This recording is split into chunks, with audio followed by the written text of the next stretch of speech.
तो पूछा जाएगा, 10 साल से आप ही की सरकार है। उन लोगों से भी पूछूंगा जो अपने आप को हार के जीतने वाला कहते हैं, बाजीगर कहते हैं, उनको अपने मुगालफे में जीने दीजिए। Let them live in their own dreamland. लेकिन शहजाद, रियलिटी तो यह है, जिस युवा पर प्रधानमंत्री मोदी का खुद इतना फोकस था, उस युवा के साथ कैसे खिलवाड़ हो गया। Shahzad, starting with you. पहले ऐश्वर्या, आज मैं कोई भारतीय जनता पार्टी के राष्ट्रीय प्रवक्ता की हैसियत से नहीं बोलना चाहता हूं, बल्कि एक युवा के नाते बोलना चाहता हूं, क्योंकि ये एग्जाम लिखना, एग्जामिनेशन का स्ट्रेस होना, ये मेरी जिंदगी का बहुत बड़ा हिस्सा रहा है हाल ही तक। मतलब मैं चिर युवा तो नहीं हूं, राजनीति में जिसको युवा मानते हैं उस प्रकार से युवा नहीं हूं, पर मैं असलियत में युवा हूं।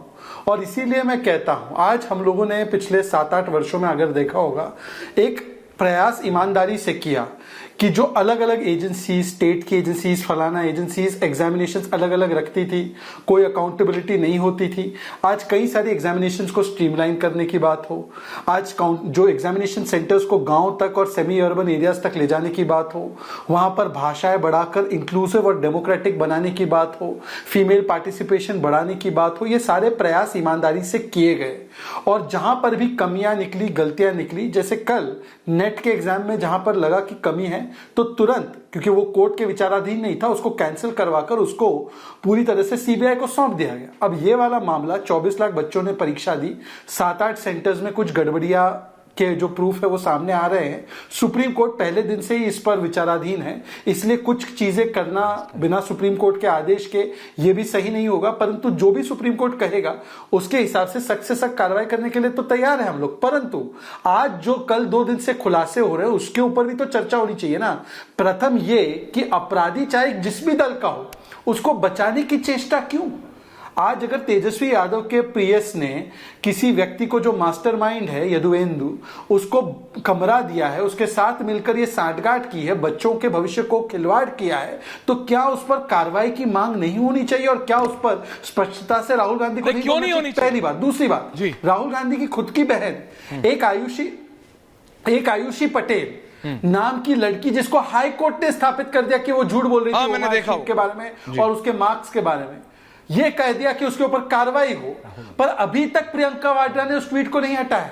मैं तो आज पूछना था, तो हालांकि अनुराग भदौरिया दिखाई दे रहे हैं, इनके जमाने में 48 पेपर लीक हुए, इनके जमाने में पेपर कैंसिल नहीं होते थे, हाईकोर्ट जाना पड़ता था, इनके जमाने में हाईकोर्ट ने यूपीएससी के आयोग को हटा दिया था, अनिल यादव को छोड़ दीजिए, ये फिर भी हमें लेक्चर देंगे, लेक्चर दें, कोई समस्या नहीं, राजनीति करेंगे, राजनीति करें। पर मैं इनसे सिर्फ इतना पूछना चाहता हूं, केवल क्योंकि वो तेजस्वी यादव का करीबी है उसके ऊपर कार्रवाई की मांग नहीं करोगे आप अनुराग जी?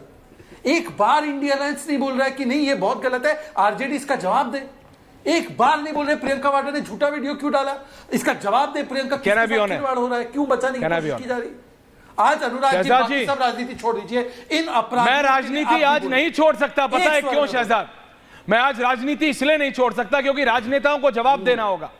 आज बिहार के एक उप मुख्यमंत्री ने पूर्व उप मुख्यमंत्री के ऊपर बहुत संगीन इल्जाम लगाया। यह सिर्फ एक करप्शन स्कैंडल नहीं है, यहां सिर्फ पैसे का लेन देन नहीं हुआ, गबन नहीं हुआ, एक्सचेकर को लॉस की बात नहीं है, यह भारत के भविष्य के साथ स्कैम हुआ है।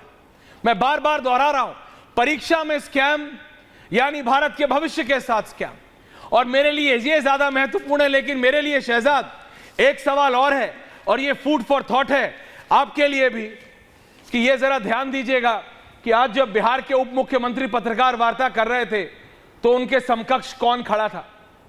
क्योंकि जो मेरे सूत्र मुझे बता रहे हैं, जो फोन कॉल का ट्रेस है, उसमें से जिस व्यक्ति को गया था शहजाद, उसमें से शायद एक व्यक्ति वो भी है जो आज बिहार के उप मुख्यमंत्री के समकक्ष खड़ा था पत्रकार वार्ता में। तो जरा ध्यान दीजिएगा कौन किस तरफ क्या है, क्योंकि राजनीति एक ऐसी चीज है, आप एक इल्जाम लगाएंगे वो 2, लेकिन दर्शक और जनता सब देख रहे हैं, क्योंकि ये अनुराग भदौरिया भारत के भविष्य के साथ खिलवाड़ हो रहा है। राहुल देव जी, तेजस्वी यादव को जवाब देना है, देना पड़ेगा, लेकिन जवाब केंद्र सरकार को भी देना पड़ेगा कि how did they allow this? Agencies क्या कर रही थी? किसको जवाब देना पहले ये तो बता दो। राहुल देव जी से पूछ रहा हूं, पता है किसको देना? अनुराग 10 साल से आ रहा हूं भारत आपके को पास। विश्व गुरु सर मैं जवाब दूं? Please sir. राहुल जी बोलिए। देखिए, एक तरफ हम सुन रहे हैं 10 साल से कि भारत को विश्व गुरु बनना है, वो लगभग बन ही चुका है। दूसरी तरफ अगर सिर्फ पिछले 5 साल में हम देखें तो 41 पेपर लीक्स हुई हैं 15 राज्यों में, लगभग 1,40,00,000 बच्चों के भविष्य को प्रभावित करने वाली 15 राज्यों में। तो केवल एक राज्य की, केवल एक केंद्र की बात नहीं है। और इसमें ना तो हम सिर्फ केंद्र को दोषी ठहरा सकते हैं, ना सिर्फ राज्यों को। ये मेला जोला मामला है, कहीं पर राज्य सरकारों का दोष है, कहीं पर केंद्र का दोष है। लेकिन नई शिक्षा नीति में एक शिक्षा का बिल्कुल नया ढांचा, टेक्नोलॉजी पर आधारित लेटेस्ट टेक्नोलॉजी लगाकर एनटीए बनाया गया, जो पूरे देश में नेशनल टेस्टिंग अथॉरिटी बनाई गई, उसको अधिकार संपन्न दिया गया। अब उसमें स्वयं, अब मैं सबको ब्यौरा मालूम है, मैं उसके विस्तार में नहीं जाऊंगा। उत्तर प्रदेश में ही एक साल में 3 बड़े पेपर लीक्स हुए हैं, जिसमें एक का उल्लेख तो आपने खुद ही कर दिया। 48 लाख लोग उसमें बैठे थे पुलिस कांस्टेबल की भर्ती के लिए, और वो भी लीक हो गया और ध्वस्त हो गया। 3 ऐसे केवल एक साल में 3 हुए हैं। तो जाहिर है, दुर्भाग्य ये है कि शिक्षा के प्रति कोई भी भारत में गंभीर नहीं है, न राज्य सरकारें, न राजनीतिक दल और न केंद्र सरकार। ऐसा दुख के साथ मुझे कहना पड़ता है। आप तेजस्वी यादव को अगर उनका हाथ साबित होता है, उनके करीब के आदमी, उनको फांसी पर चढ़ा दीजिए, किसी को कोई फर्क नहीं पड़ता। लेकिन अगर वो दोषी हैं तो उनको बिल्कुल खुलेआम उनको दंड मिलना चाहिए और जांच होनी चाहिए। लेकिन कहीं क्या केंद्र के शिक्षा मंत्रालय और मंत्री की भी कोई जिम्मेदारी बनती है कि नहीं? बिल्कुल बनती है। उनका 6ठा साल होगा शिक्षा मंत्री के रूप में। इन संस्थाओं को बनाया गया है, उनको इतने अधिकार संपन्न बनाया गया है। कितने उनकी अक्षमता और क्षमता की समीक्षा कब होगी? क्या हुई है? Coming Shahzad, coming. 5 साल में 41 पेपर लीक, इसका कोई मतलब है? हम समझ रहे हैं?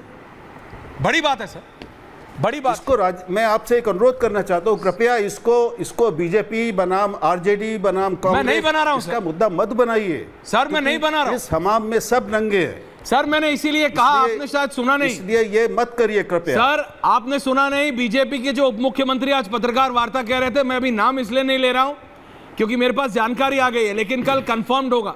मेरे साथी प्रकाश सिंह है वहां पे, जो व्यक्ति बीजेपी के उप मुख्यमंत्री के साथ वहां खड़े थे, समकक्ष खड़े थे पत्रकार वार्ता में पूरी मीडिया के सामने, क्या उनका भी नाम उस कॉल लिस्ट में है?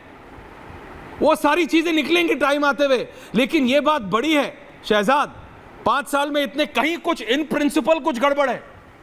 और मैं फिर कह रहा हूं, ये सिर्फ पैसे का गबन नहीं है, भारत के भविष्य के साथ गबन हो रहा है, धोखा हो रहा है with the youth of this country Shehzad, जो आपने खुद माना। जी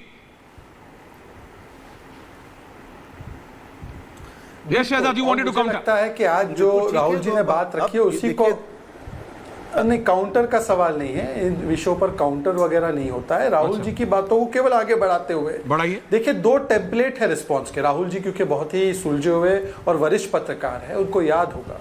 अब राजस्थान गिना रहे थे 41 पेपर 5 साल में लीक हुए, उसमें से 21 पेपर राजस्थान में लीक हुए। जब 21 पेपर राजस्थान में लीक हुए तो स्वयं राजस्थान के एक मंत्री सचिन पायलट को पदयात्रा निकालनी पड़ी कि भाई पेपर लीक हो रहे हैं। तो तब का रिस्पॉन्स होता था कि ये पेपर जो है ये लीक हुए तो हुए। भारत जोड़ो यात्रा में पेपर लीक करवाने वाले पाए गए। पेपर लीक के मास्टरमाइंड सुरेश ढाका को सलमान खुर्शीद ने पैरवी की। और दूसरा एक यहाँ पर फॉर्मेट है कि जैसे ही पेपर लीक की खबर मिली तो सीबीआई के पास सौंप दिया गया। जैसे ही पेपर लीक की कुछ बातें निकली तो उसको पूरा जनता के सामने सारी जो तथ्य है, किसी का तथ्य छुपाया नहीं है, सब सामने निकाल दिया। पर मेरा सवाल राहुल जी से ये है, राहुल जी बाकी तो इफ एंड बट की श्रेणी में है, जो कंफर्म्ड है आयुषी पटेल वाला किस्सा, उस पर मैं आपके व्यूज जरूर जानना चाहूंगा कि एक आयुषी पटेल का ये जो किस्सा सामने है, जिसपे तो कोर्ट ने कह दिया कि उनका फेक था सब कुछ।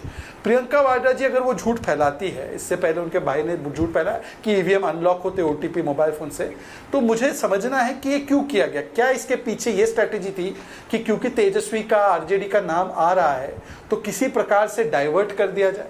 तो इस लिहाज से राहुल गांधी और कांग्रेस पार्टी से पूछना जरूरी बनता है कि अभी तक प्रियंका जी ने उसके लिए माफी भी नहीं मांगी, उस ट्वीट को डिलीट भी नहीं किया। तो राहुल जी केवल एक पत्रकार, एक निष्पक्ष व्यक्ति के रूप से मैं आपसे पूछना चाहता हूं, आप 10 खामियां निकालिए ना एनटीए की, एनटीए में 10 लोगों के ऊपर कार्रवाई होनी चाहिए, बोलिए ना, एजुकेशन मिनिस्टर पे भी सवाल उठाइए, पर क्या प्रियंका जी को माफी नहीं मांगनी चाहिए सार्वजनिक रूप से? किसको किससे माफी मांगनी चाहिए, ये तो देखिए, एक बड़ा सवाल है।